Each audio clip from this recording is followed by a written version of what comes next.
Olá, eu sou a Ana e este é mais um vídeo para o canal Museu História e Artes. E hoje eu quero falar sobre Guillermo del Toro,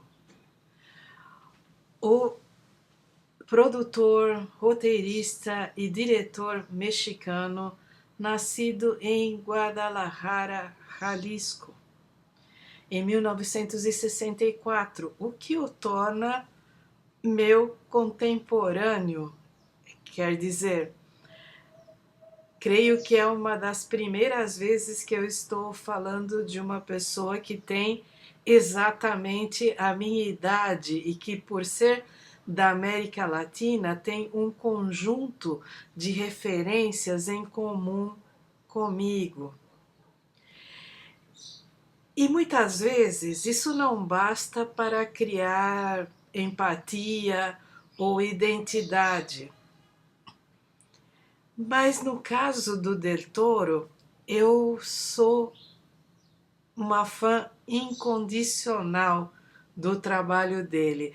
Desde aqueles filmes mais despretensiosos e mais grotescos, até os mais sofisticados. Eu considero talvez um dos melhores expoentes da minha geração e aquilo que a América Latina tem para oferecer de melhor em termos de qualidade técnica.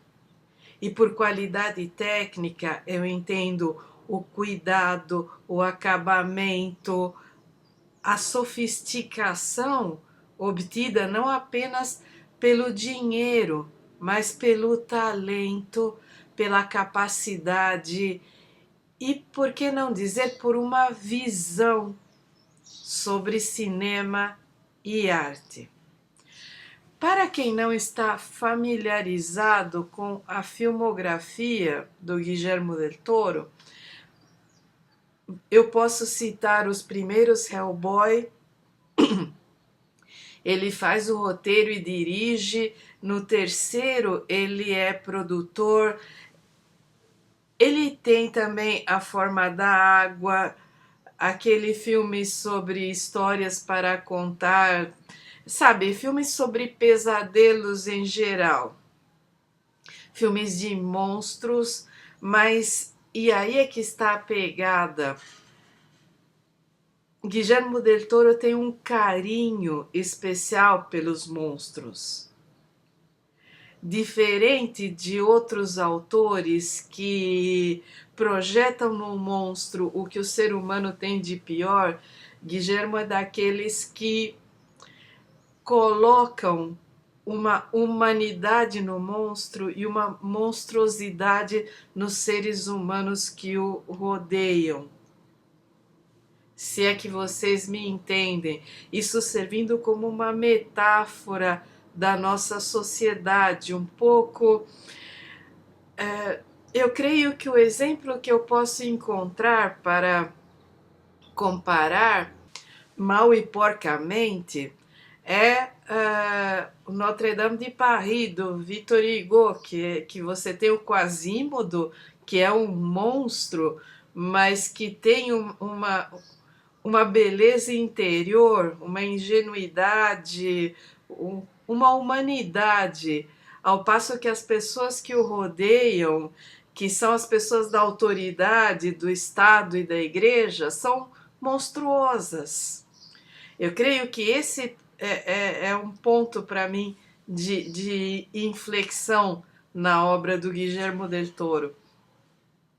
E aí eu pensei esse vídeo não a partir dos filmes de monstros que são meio que uma visão alternativa ao mundo da Marvel e da DC, em que os heróis são incríveis, com superpoderes e com aquela aparência padronizada. Vocês entendem o que eu quero dizer? O lado B desse mundo dos heróis maravilhosos está nos monstros maravilhosos, naqueles monstros que exibem maravilhas, que mostram um mundo interior rico, fascinante, engraçado, humanizado, em contraposição aos humanos que os rodeiam, que são unidimensionais e monstruosos, porque são guiados por paixões vis.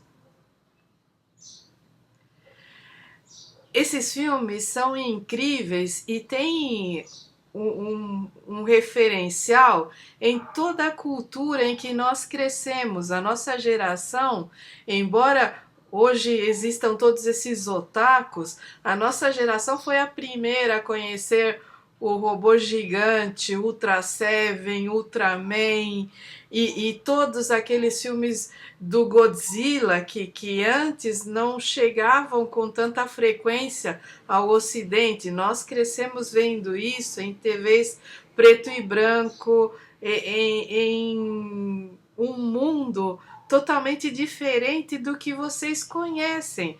Quer dizer, um mundo em que não havia internet, em que você tinha que ser bem abastado para ter um telefone em casa, em que não havia computadores, em que se nós quiséssemos histórias fascinantes, ou tínhamos que ler, ou alguém tinha que contar para nós.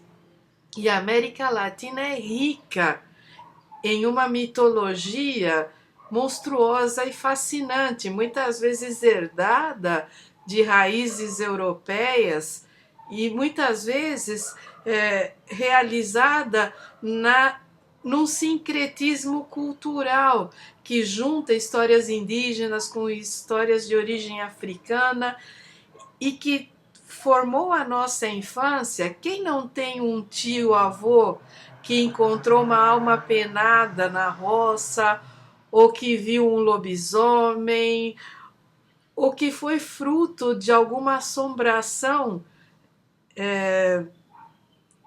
sabe, que tem alguma história em sua origem ligada a uma assombração? Isso está na maior parte das nossas famílias, isso está no nosso folclore, nas nossas mitologias locais. Então, nós convivemos com essas histórias maravilhosas e fascinantes e monstruosas desde a infância. A indústria cultural vai surgindo depois. Por exemplo, para mim, o Stephen King é uma aquisição tardia. Para o Guillermo del Toro, não, ele cresceu vendo esse tipo de filme baseado em histórias do Stephen King.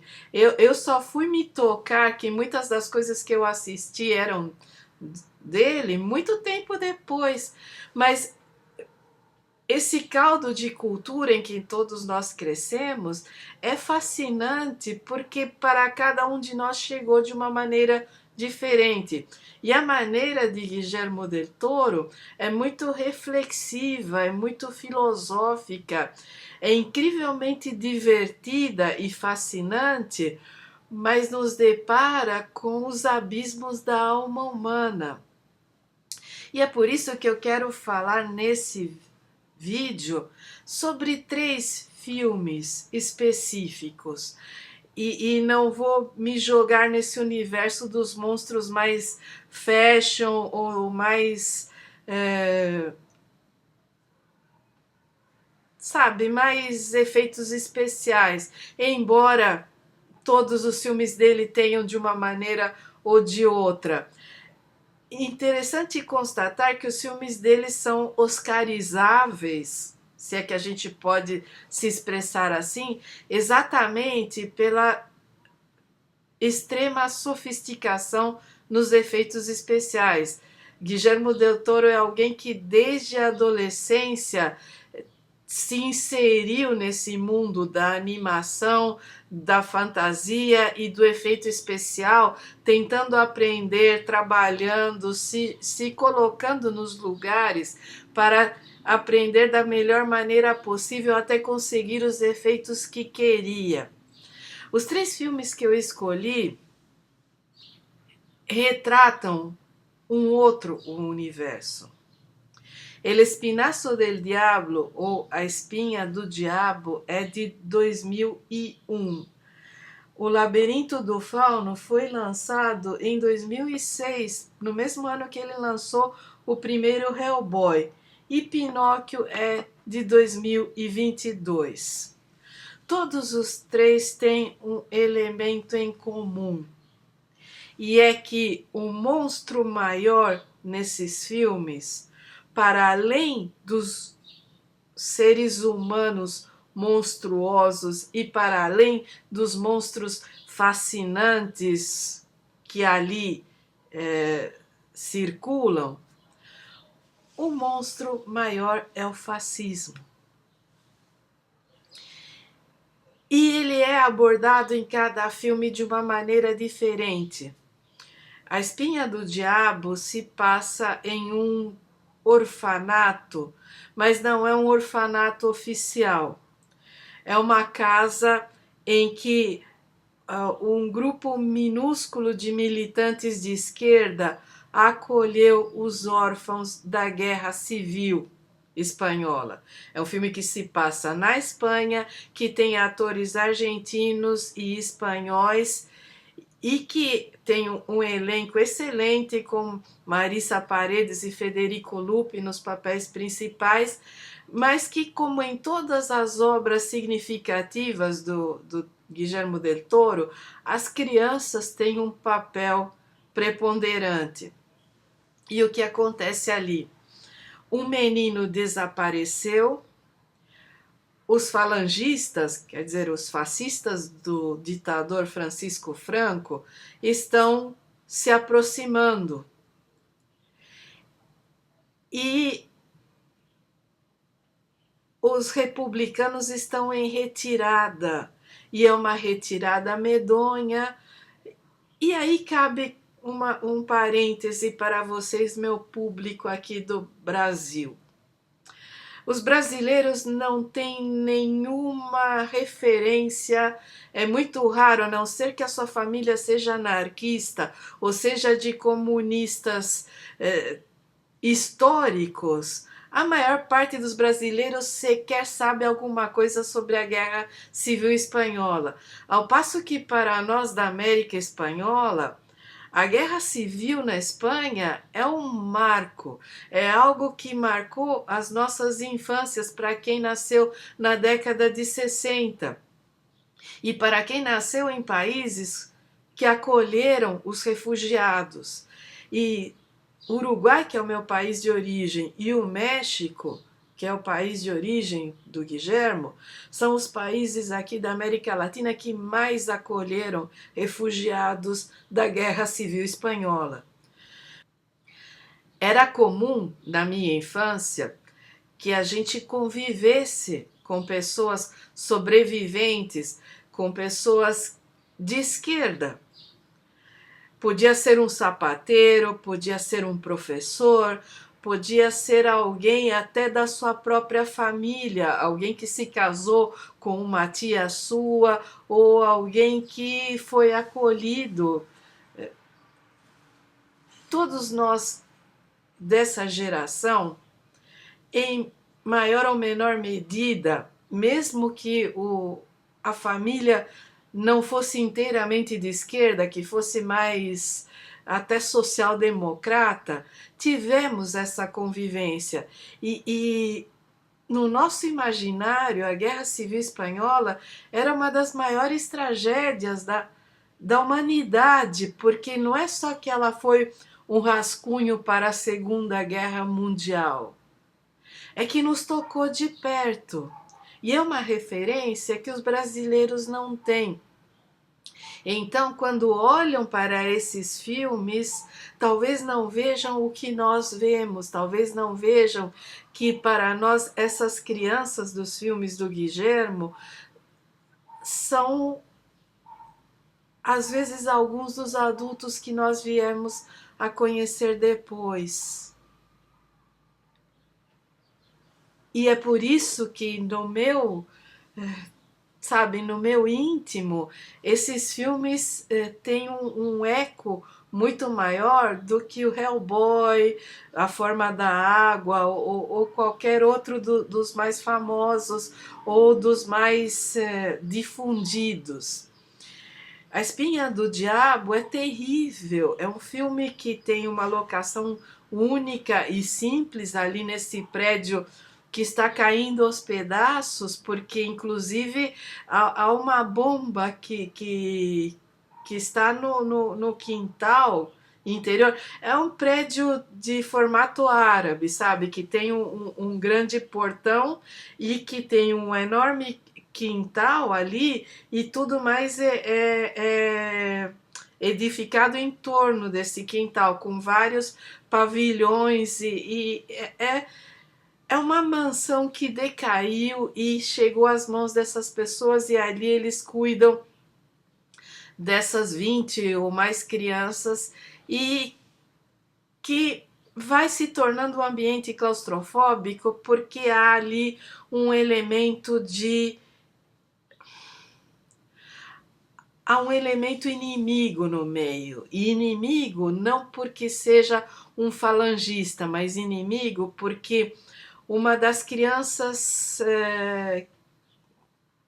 que chegou imediatamente identificou no local a existência de um fantasma. E o fantasma é do menino que desapareceu.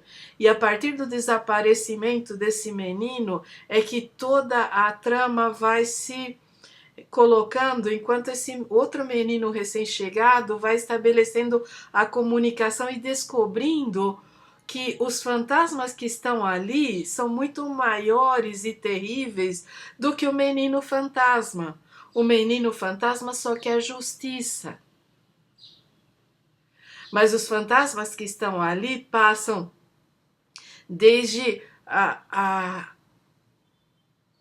impotência dos mais velhos de ter freado o fascismo e que por isso eles andam por aí cheios de culpas, de remorsos e de raiva do que está acontecendo e sem conseguir resolver as questões do dia a dia.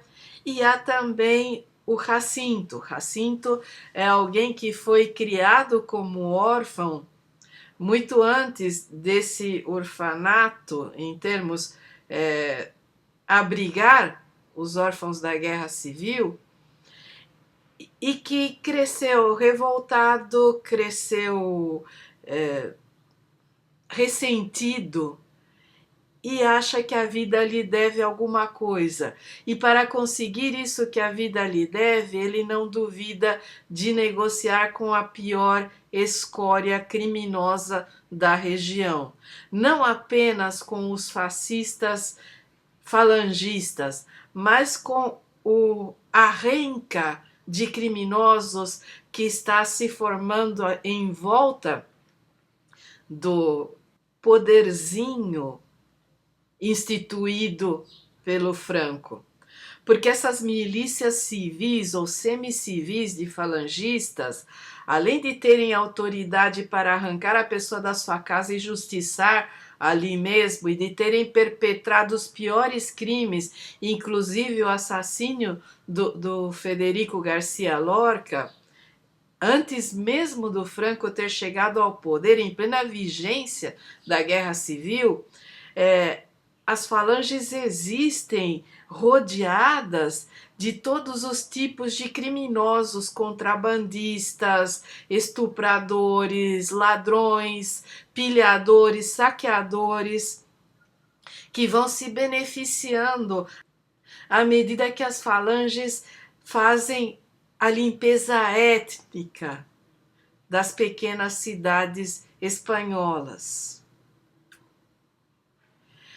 E aí, nessa história em que no final só as crianças sobrevivem, há de tudo, há até barras de ouro, há todo um imaginário de uma história que poderia ser para crianças, se devidamente higienizada, mas que conserva toda a monstruosidade do mundo adulto. Porque eu acredito que a minha geração foi a última geração a não ser preservada. Quem nasceu 10 anos após o Guilhermo e eu já encontra um mundo em que em que se preserva as crianças da maldade, se higieniza os contos, se faz toda uma engenharia social para transformar a infância em algo sagrado. A nossa geração ainda teve que lidar muito cedo com a monstruosidade do mundo adulto sem que ninguém nos preservasse. Por mais que os nossos pais tentassem, mas o mundo não permitia isso. Então, a beleza desse filme está exatamente nisso, que se você fizesse uma limpeza de algumas das coisas mais grotescas e terríveis, é uma daquelas histórias para crianças em que as crianças têm o protagonismo, em que as crianças de fato identificam a maldade, salvam o dia e depois tocam a sua vida por si. Porque as circunstâncias do mundo foram tão terríveis que as crianças tiveram que amadurecer rápido e se virar. O que pode ser diferente nisso de uma história dos irmãos Grimm? Pensem nisso também, pensem nesse referencial de ogros, de bruxas, de lobos maus, só que com uma conotação contemporânea à minha geração. O segundo filme, que é O Labirinto do Fauno, aí com mais dinheiro, evidentemente, há um abuso, um uso luxurioso dos efeitos especiais, de uma maquiagem incrível, de um universo quase onírico na sua fantasia, em que você tem novamente uma criança no universo da retirada, né? Quer dizer, da derrota dos republicanos, e que é terrível porque implica em que o pior monstro ali é o padrasto, não é o fauno que negocia o bebê, sabe? O fauno que negocia o bebê, a qualquer momento a menina pode derrotar, porque ele está na sua fantasia, ele está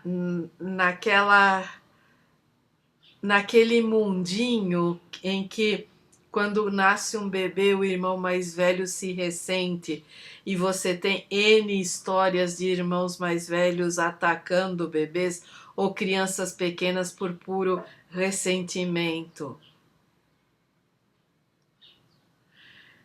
O fauno, a qualquer momento, pode ser neutralizado, por mais monstruoso que ele seja e por mais poder que ele tenha na imaginação dessa menina.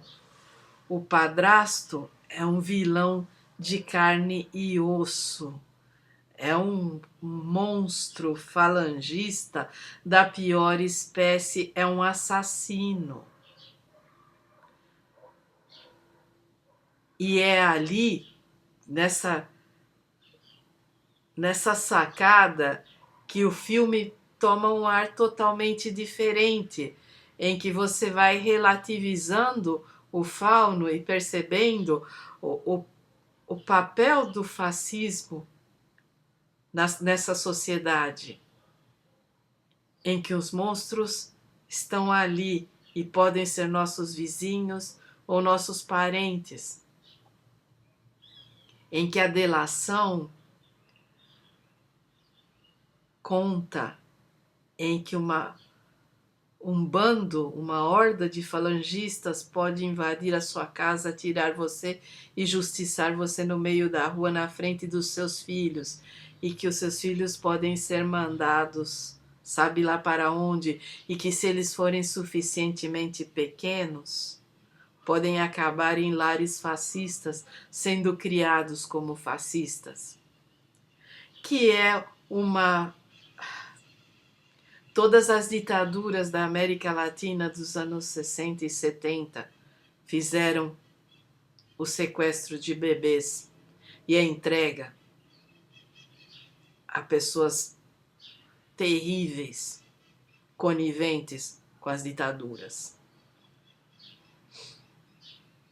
Então há muito ali para se pensar. E essa é a trama principal. E eu não quero entregar o final, embora o final para mim seja a coisa mais incrível de todas. É claro que é um filme que tem quase 20 anos, gente. Não haveria problema algum em entregar o final. Mas às vezes eu penso que há muita gente que se ressente de tal maneira dos spoilers que acaba até... sabe, saindo do canal por conta da minha maneira de contar os filmes. Mas a questão é que novamente, a monstruosidade humana deixa a terra arrasada. E, pelo menos nesse aqui, não são apenas as crianças que sobram. Alguns dos republicanos sobrevivem. Isso, para mim, sabe, contou tanto, porque a época em que o filme foi lançado e que eu vi foi um bálsamo, porque toda a minha vida eu vi os republicanos naquelas imagens filmadas de avião pelo Monroe, sabe, andando a pé no meio da neve, atravessando os Pirineus em direção aos campos de refugiados na França, e que essa é uma das imagens que mais me marcou. Para mim, nada traduz mais a derrota do que aquelas colunas de velhos, mulheres e crianças carregando trouxas no meio da neve, atravessando as montanhas a pé para chegar a uma vida medonha nos campos de refugiados franceses, para depois ter que enfrentar a Segunda Guerra. Não é à toa que muitos vieram para a América com a roupa do corpo e pelo menos aqui sobreviveram. E nos contaram tudo isso e nos mostraram seus poetas tão sublimes que eu, Miguel Hernández, Rafael Alberti, Antônio Machado, sabe, isso é parte da minha infância de uma maneira indelével. Então, quando eu assisti o Labirinto do Fauno, é algo que me marcou demais. E assim eu chego ao último filme que é o mais recente, que é de 2022, que é o Pinóquio, e que é uma animação. É uma animação em stop motion, é um projeto ambicioso que levou mais de uma década para ser feito, que é tão maravilhosamente feito, e que eu não vou entrar nesses detalhes da parte artística, eu vou deixar aqui na descrição do vídeo o link para o podcast Pinguim Dançarino, que tem um episódio todinho sobre o Pinóquio, do qual a minha filha participa e que dá conta bastante bem do filme. Mas aqui nós encontramos novamente essa questão do fascismo, só que agora ela está explícita, porque está... Até o Mussolini é caricaturado no filme de uma maneira impiedosa. E você tem a história do Pinóquio, a história clássica, sendo recontada com todos os seus pontos principais, que é o boneco de madeira, o circo, o peixe que engole o Gepeto e tudo isso, só que nesse ambiente terrível, em que o vilão maior é o fascismo e em que os monstros maiores são os seres humanos. em que as maiores monstruosidades são perpetradas por seres humanos que são possuídos pelas piores paixões: o fanatismo, a mesquinharia, a ambição desmedida, a maldade pura, o preconceito.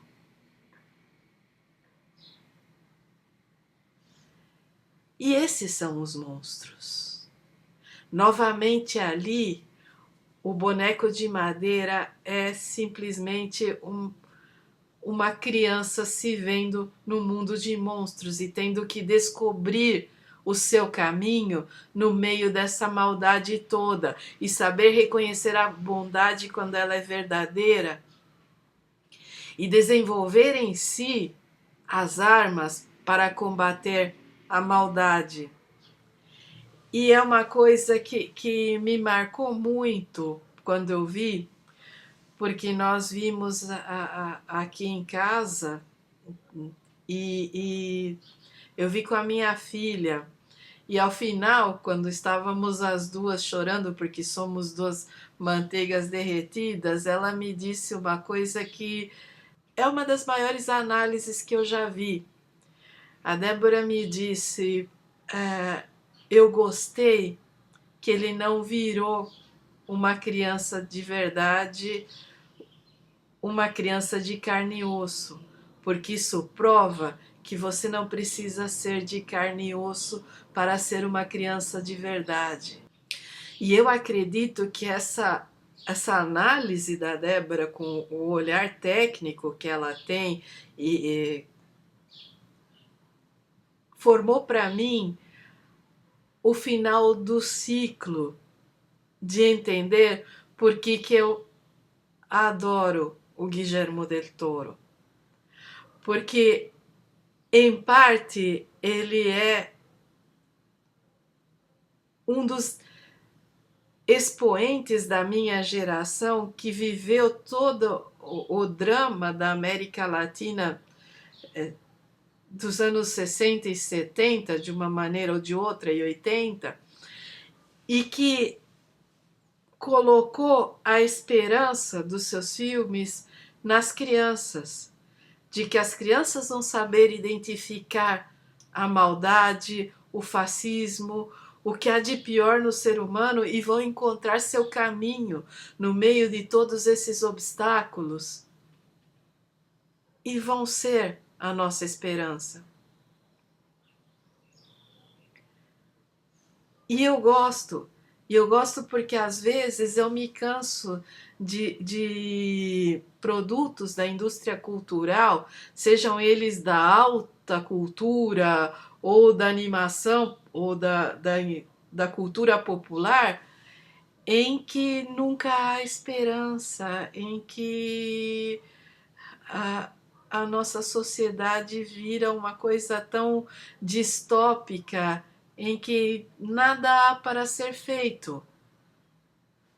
O universo do Guillermo del Toro humaniza os monstros, mostra que muitos deles estão dentro de nós e que depende de nós colocá-los ali no mundo da fantasia para nos tornarmos seres humanos decentes.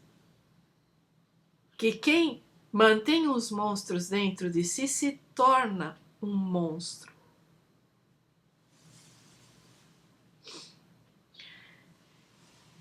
E olha, ele ainda está em ação.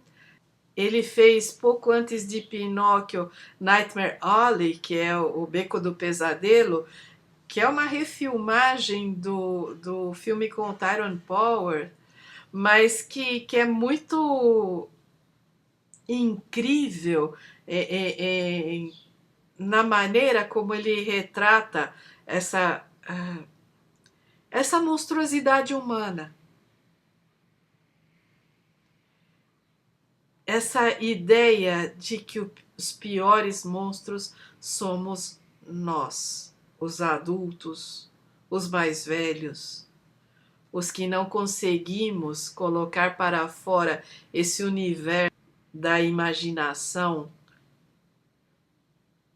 e toda essa coisa arquetípica da nossa espécie, todos aqueles que não conseguimos exorcizar de uma maneira ou de outra esses monstros interiores para o mundo da fantasia e que deixamos que eles nos roessem por dentro e transformamos o mundo nessa mixórdia medonha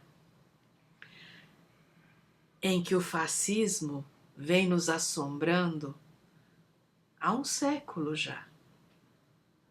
E parece que não vai embora tão cedo. E é isso. Este foi mais um vídeo para o canal Museu História e Artes. Espero que vocês que nunca viram nada do Guillermo del Toro corram para assistir e se apaixonem como eu me apaixonei. Eu espero que todos estejam bem.